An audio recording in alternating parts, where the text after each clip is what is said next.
Madness? No, this is Hollywood history. Welcome to Classic Hollywood. Today, we're going deep behind one of the most iconic films of the 2000s, Zack Snyder's 300. A film so powerful it turned movie theaters into battlefields and actors into warriors.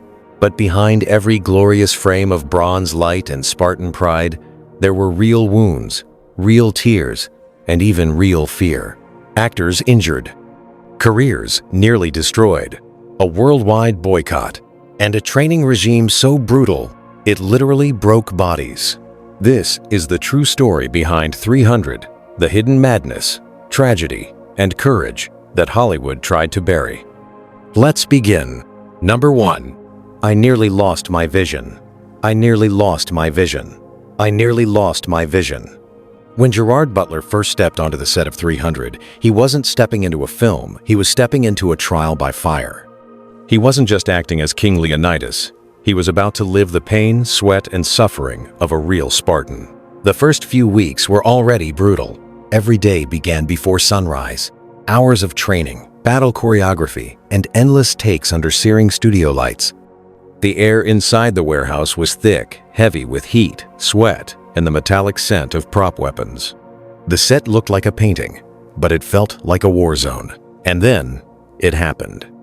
During one of the massive fight sequences, when hundreds of extras, smoke machines, and sand cannons filled the air, fate struck. A blast of wind sent grit, dust, and fragments of debris straight into Butler's face. The pain was instant, sharp, and blinding. He stumbled, clutching his eye, unable to open it. Filming stopped. The crew went silent. Medics rushed to him, and for hours, he couldn't see clearly from his right eye. Doctors later told him there was a real risk of temporary vision loss. If the debris had cut just a millimeter deeper, it could have been permanent. Production paused, but Butler didn't.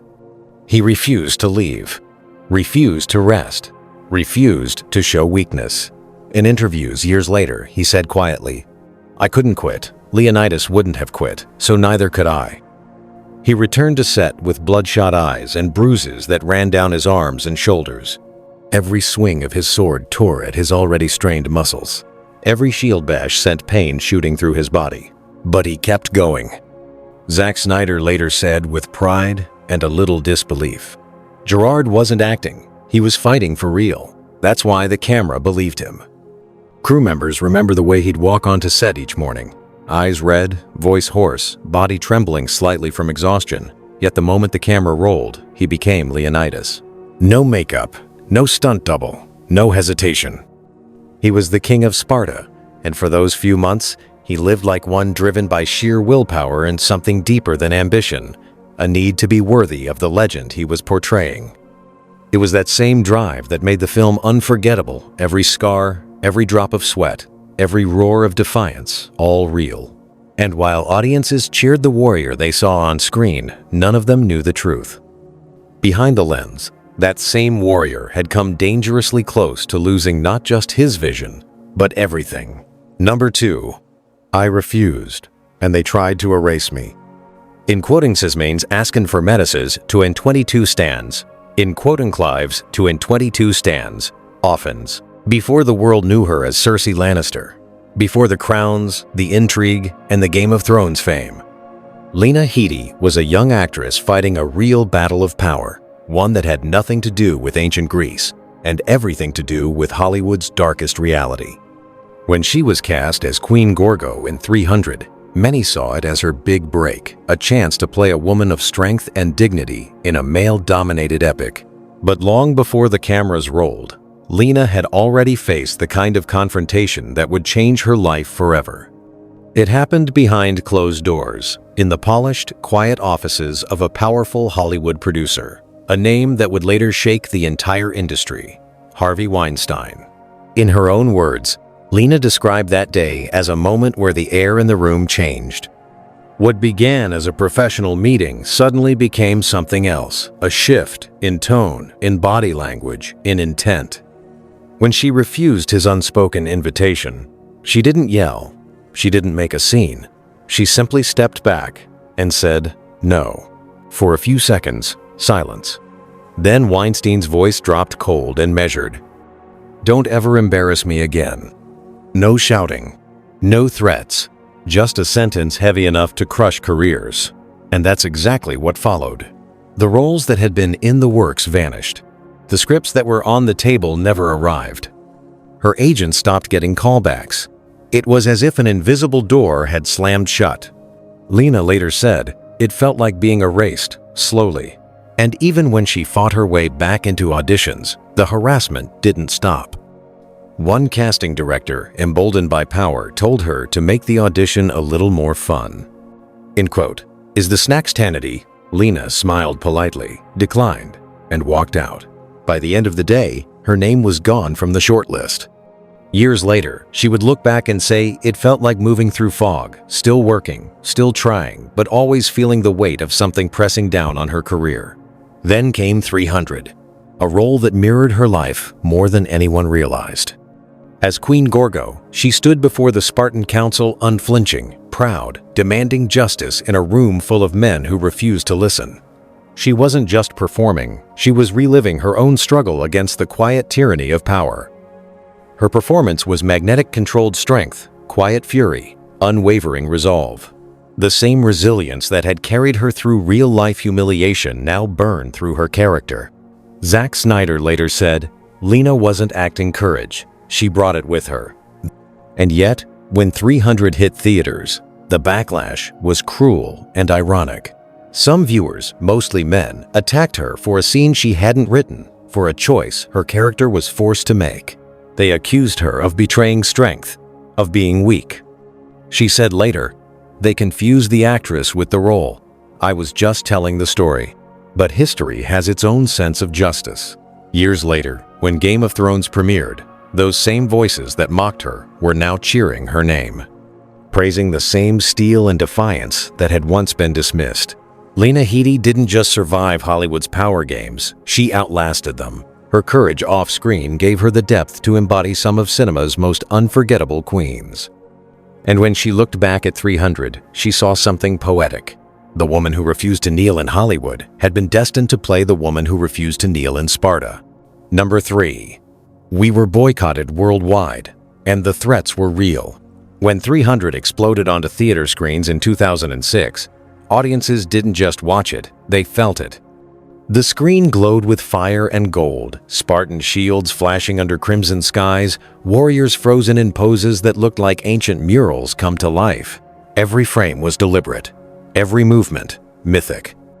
It wasn't a film, it was visual mythology, the kind of cinema that didn't ask to be believed, only to be felt. Crowds roared in theaters. People stood up, clapping, whispering the words that would echo for years. "This is Sparta." But as audiences cheered, something else was happening beyond those walls, a storm rising far from Hollywood. Because for others, 300 wasn't a story about heroism. It was an insult. Within days of its release, the Iranian government issued an official statement condemning the movie, accusing it of distorting Persian history and insulting the dignity of an ancient civilization. State media compared it to propaganda. Universities held debates denouncing it. And online, the outrage exploded. What was meant as a stylized retelling of myth had become a geopolitical controversy. Director Zack Snyder was stunned. He had never imagined his adaptation of a Frank Miller comic would ignite international fury. "We weren't making history," Snyder said later. "We were making mythology. We were making mythology. We were making mythology." But not everyone wanted to hear that. Soon, cast members began receiving emails, threats, some filled with racial hatred, others accusing them of dishonoring the East.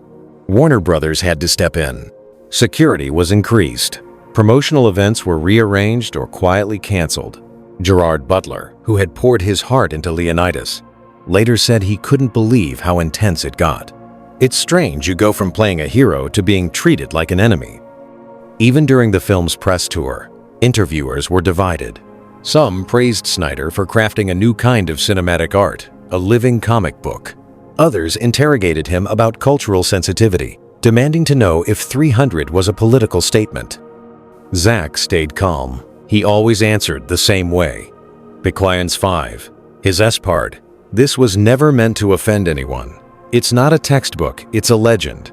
A story told through emotion, not politics. Producer Gianni Nunari later recalled how surreal it felt. One day celebrating standing ovations, the next fielding calls about boycotts, protests, and threats. But in a twist that no one expected, the controversy backfired. Rather than turning audiences away, it drew them closer. People wanted to understand why this film had caused such a reaction. Bookstores reported a sudden spike in sales of Herodotus' histories. Online forums filled with discussions about the real Battle of Thermopylae. Teachers began referencing the movie in history classes not as fact, but as a gateway to learning. Zack Snyder smiled when he learned this. "If people go read about real history because of this movie," he said, "then we did something right." Still, the wounds from that backlash ran deep. Some crew members admitted they were afraid to travel during the promotional period. A few actors turned down interviews overseas, worried about being targeted. It was the kind of chaos no one could have predicted from a stylized war epic. And yet that chaos only added to the film's myth. Because while governments condemned 300, audiences across the world saw something else entirely. A film about defiance, sacrifice, and the refusal to bow. For some, 300 was political. For others, it was poetic. But for Zack Snyder and his cast, it became something personal, a test of endurance beyond the screen. They had set out to tell a story about men who stood their ground against impossible odds. And in the strangest, most ironic way, they ended up living it. Number 4. The Oracle and Xerxes scenes nearly got banned. This Joe SSP 1 8GP MI and AMM. Every great myth has its gods.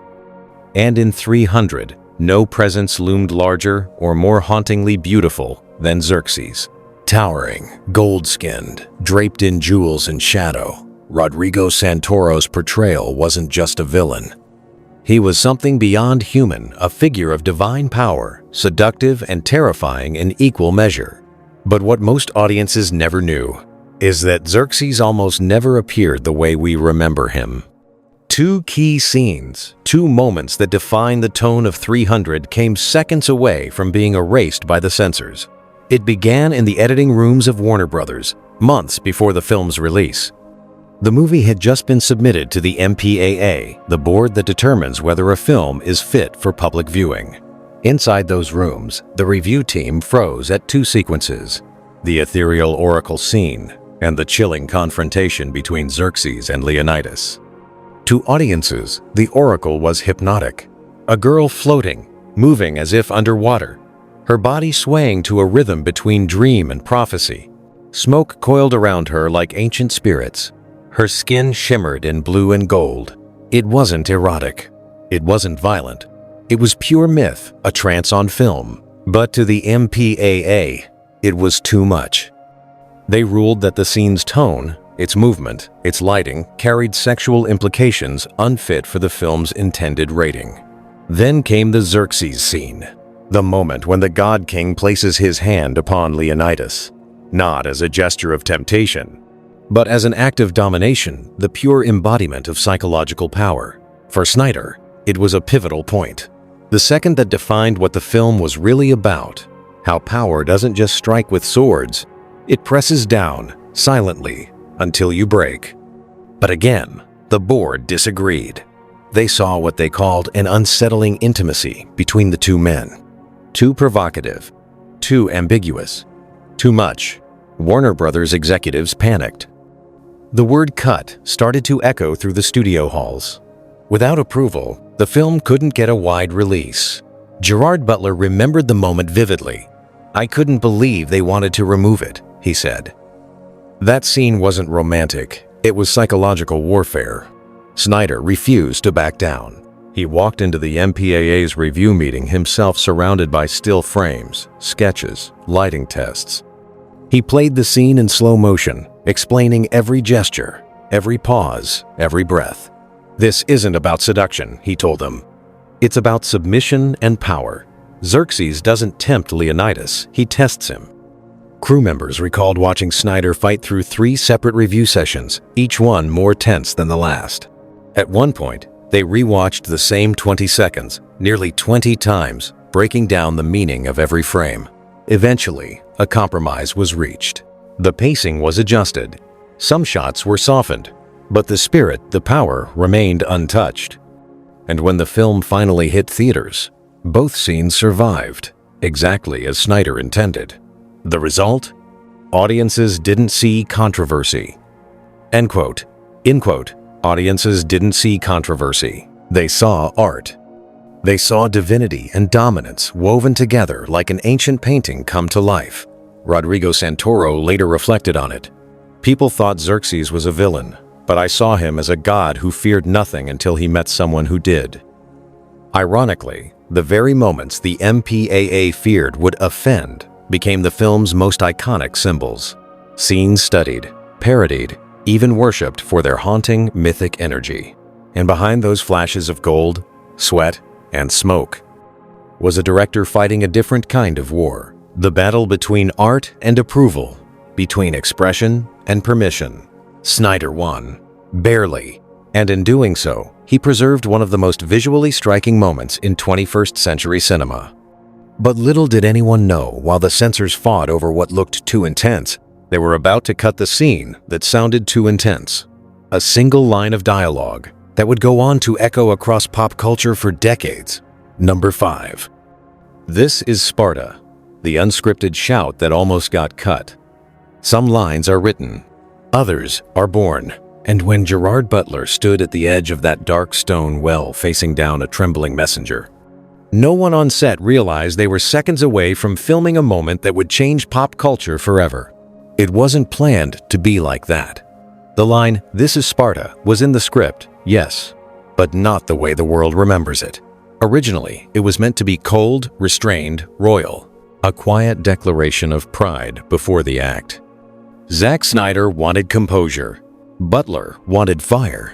He had spent weeks preparing for that scene, studying Leonidas not as a hero, but as a man pushed to the edge of patience. Hours in makeup, armor, sweat burning in his eyes. The crew had been shooting for 14 hours that day, and tension was rising. Everyone was exhausted. Everyone wanted to go home. When cameras rolled, Butler could feel something ignite. The messenger's words, the arrogance, the threat, it triggered something primal. He felt the weight of Sparta behind him, the blood of warriors in his chest. So when the time came to deliver the line, he didn't say it. He roared it. "This is Sparta." The sound tore through the set. Even through the thick studio walls, people in the next building heard it. Extras jumped. The stuntman playing the Persian messenger stumbled backward, genuinely startled before being kicked into the pit. Cut. Silence. Then applause. From the crew. From the stunt team. From Snyder himself. He knew instantly they had just captured lightning. But when the footage reached the studio, the reaction wasn't the same. Executives worried it was too much. Too aggressive. Too meme-worthy before memes even existed. They feared audiences would laugh instead of cheer. There were notes, emails, and late-night calls suggesting they reshoot it. Make it quieter, more dignified. Is no place in an exhibition. One note reportedly said, "It feels theatrical. Tone it down. Less roar, more authority." Snyder pushed back. He argued that it wasn't theater, it was myth. Leonidas isn't acting like a man, he told them. He's declaring his soul. But the pressure mounted. Weeks before final editing, that take was on the chopping block. At one point, a re-recorded version was even tested. A flatter, subdued delivery. It didn't work. The magic was gone. Finally, Snyder made the call. He went back to the raw footage, the take everyone remembered, the one that shook the room, and locked it into the final cut. When 300 premiered, that roar echoed through theaters around the world. Audiences gasped, then erupted. They didn't laugh. They rose. The moment became electric. People began shouting it in bars, at sports games, on playgrounds, at protests, even weddings.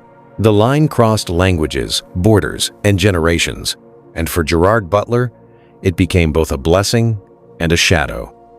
For years, he said, people would see me in airports and just scream it, and honestly, I loved it.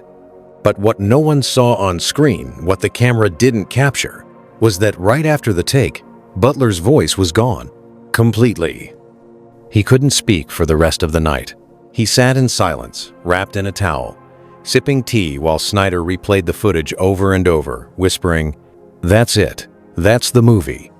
Because in that one unscripted moment, that spontaneous eruption of fury and pride, 300 transcended cinema. It became legend. And the line they almost cut? It didn't just stay in the film. It became immortal. Number 6. The final revelation. The blood, the sweat, and the legacy. By the time 300 wrapped filming, the cast and crew were unrecognizable not just from the months of training, not from the bruises or exhaustion, but from what the film had taken from them and what it had given back. They came in as actors. They left as survivors. The set of 300 wasn't a place, it was a crucible. A windowless studio wrapped in green screens and artificial sand, lit by blinding light and filled with smoke so thick it clung to their lungs. The stuntmen were veterans of war movies, but even they said this was different.